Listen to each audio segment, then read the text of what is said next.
ചോദ്യപേപ്പർ ചോർച്ചാ വിവാദത്തിൽ അന്വേഷണം അധ്യാപകരിലേക്കും. ആരോപണ വിധേയരായ യൂട്യൂബ് ചാനൽ MS സൊല്യൂഷൻസുമായി സഹകരിച്ച എയ്ഡഡ് സ്കൂൾ അധ്യാപകരെ കേന്ദ്രീകരിച്ചാണ് ക്രൈംബ്രാഞ്ച് അന്വേഷണം. CPIM ബന്ധമുള്ള മാഫിയയാണ് ചോദ്യപേപ്പർ ചോർത്തുന്നതെന്നും ജുഡീഷ്യൽ അന്വേഷണം വേണമെന്നും കോൺഗ്രസ് ആവശ്യപ്പെട്ടു. ചോദ്യപേപ്പർ ചോർച്ചയിൽ അധ്യാപകർക്ക് പങ്കുണ്ട് എന്നാണ് ക്രൈംബ്രാഞ്ചിന് ലഭിച്ച വിവരം. ആരോപണ വിധേയരായ MS സൊല്യൂഷൻസിന്റെ ക്ലാസുകളുമായി സഹകരിച്ചിരുന്ന അധ്യാപകരെ കേന്ദ്രീകരിച്ചാണ് അന്വേഷണം.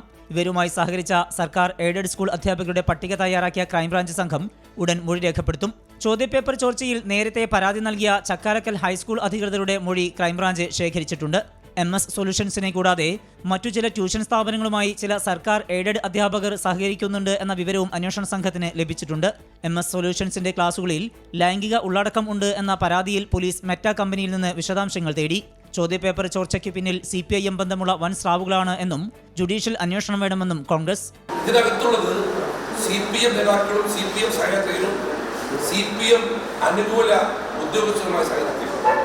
CPM-ന്റെ നേതാവ് ആഭ്യന്തര ക്രിയാവിനെ കണ്ടെത്തി. ഈ ഗുരുതരമായ അന്വേഷണം നടത്താൻ ക്രൈംബ്രാഞ്ച്. ചോദ്യപേപ്പർ ചോർച്ചയിൽ പ്രതിഷേധിച്ച് MSF കോഴിക്കോട് DDE ഓഫീസിലേക്ക് നടത്തിയ മാർച്ചിൽ സംഘർഷം.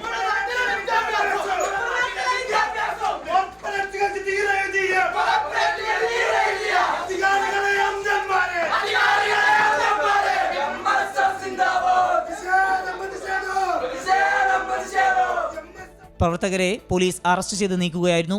24 കോഴിക്കോട്.